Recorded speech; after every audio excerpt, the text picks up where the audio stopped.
Good afternoon, guys.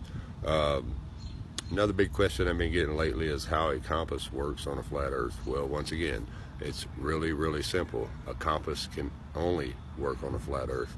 Now, let me get you familiar with a compass really quick in case you've never used one. Now, this compass is accurate. As you can see, the sun is setting over in the west. So as you can see, it's pointing west. Now here's what I want you to notice. I have a magnet here. Now the compass will always, the north, it will always pull to the magnetic pole, which is the North Pole. But here's what I want to show you. Now you have a pull side to a magnet, and you have a push side to a magnet. So we're going to say this is the North Pole right here. Now check this out, what happens to this compass when I do this. It automatically pulls to it. It will always, the north will always go to the magnetic pull. Let's see, you can see this here.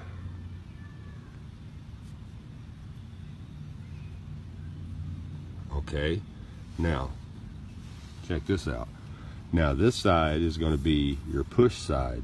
So watch what happens when I put the push side to the north. Oops. It automatically pushes the north away.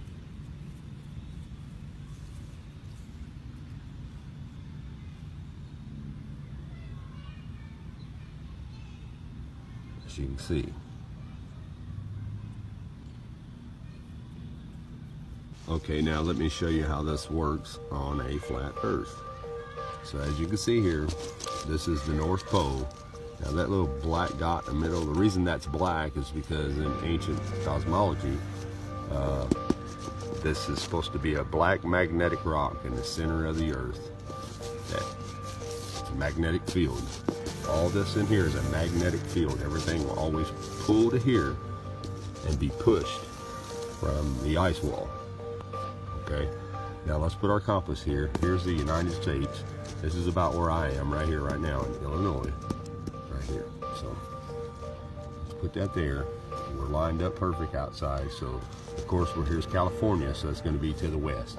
Now, no matter where you are on the flat earth map, going this way will always be the south, and going this way from either of these countries will always be to the north. Now, let me prove something to you.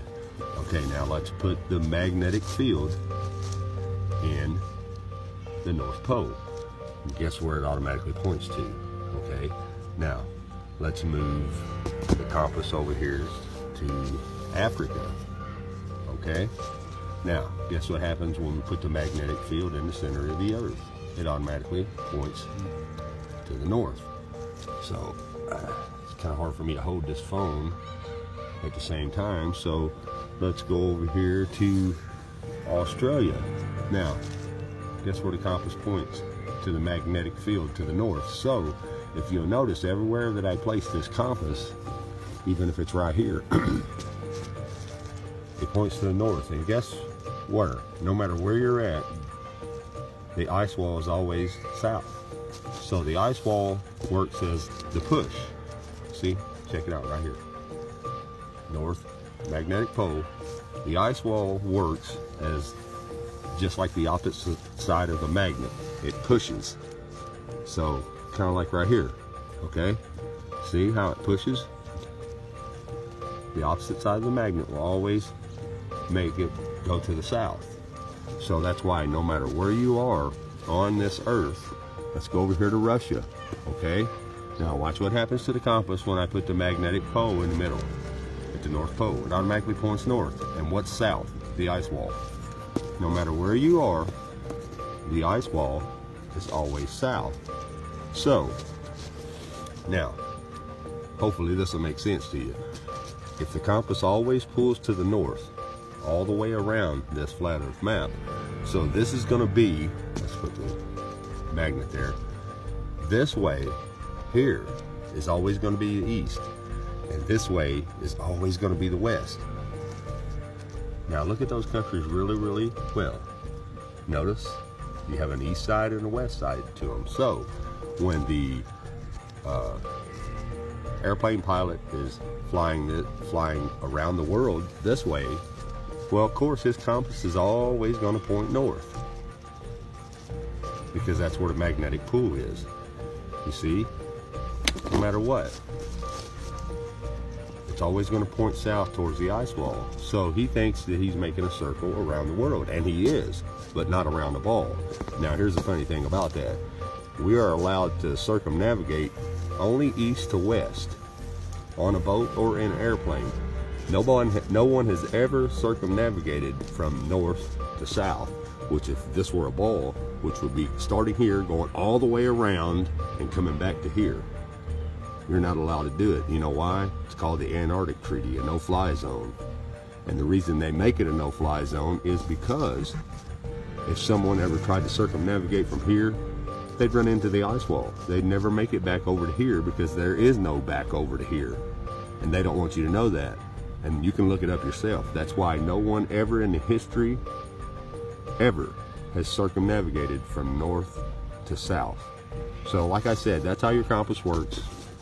The north magnetic pole will always pull to the north. It's really, really simple, guys. Okay, now what I'm going to show you really quick is how there's already electricity here on the earth. It's electromagnetic. Just like when you see a storm, you know, lightning, that's electricity. The sun and the moon work off of the electromagnetic field. That's how they, remember, like I told you, that you have the magnetic pull, which is in the North Pole, and then you have the magnetic push, which is the outer ice wall ring. Okay, so when you put something in between those two fields and surround it with copper, just like a fan, if you ever take a fan motor apart, that's what you'll see. You'll see the magnetisms inside the fan with the copper coils in there. The copper coils keep the magnetic field going, which as long as there's electricity going to it, the fan will turn all day long and all night. And if you never unplug it or never turn it off, it'll just keep turning forever and ever and ever until the magnetic brushings burn up in it. Now, the Earth is a much larger scale, so of course that's never going to happen. So the sun and moon will always stay in that magnetic field and turn forever and ever and ever. An AC induction motor has two basic electrical parts, a rotor and a stator. The stator is the stationary electrical component. It is built by putting together iron layers, forming a group of individual electromagnets arranged in such a way that they form a hollow cylinder, with one pole of each magnet facing toward the center of the group. Magnetic poles are built by winding clockwise and anti-clockwise insulated copper wire. The coils are wound in such a way that when current flows in them, one coil is a north pole and its pair is a south pole. When AC power is connected to the coils, a directional flux is created depending of current's direction and winding direction of each coil.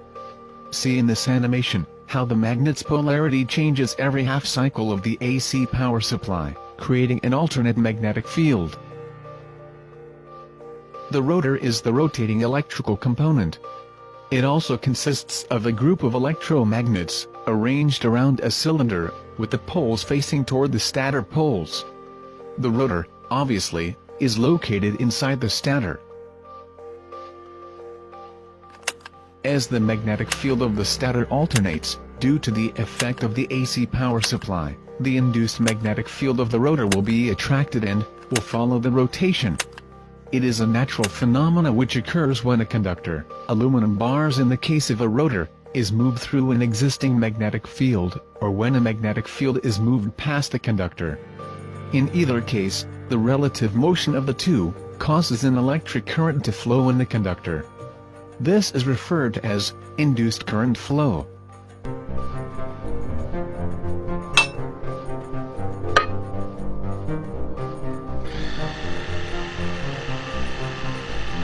The sun and moon will always stay in that magnetic field and turn forever and ever and ever due to electromagnetism.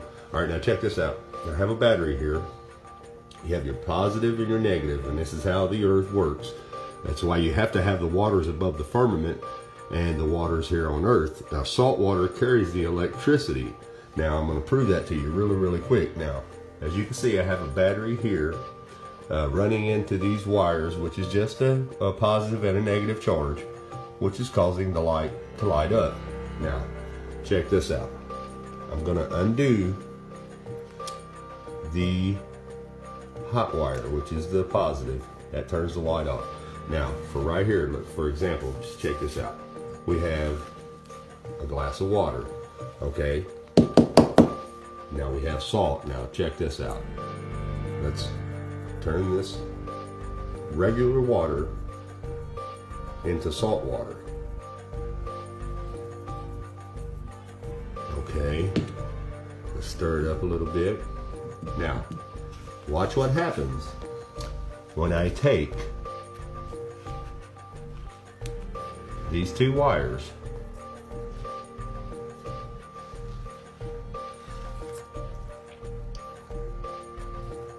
get a hold of them here. Watch what happens when I take these two wires, even though I'm not going to touch them together at all. Let's get our light over here where you can see it. Now watch, there's the light bulb. Now watch what happens when I stick the two ends of the wire into the salt water. Boom. See, those wires are not touching. Salt water carries the electricity. As you can see that right there, it lights it up. And that's how your stars work.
But here's how your stars work. They have to have the electricity of the salt waters above the firmament to light up.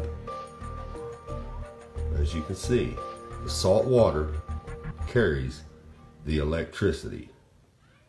Really simple, guys. Really simple. Thanks for watching once again.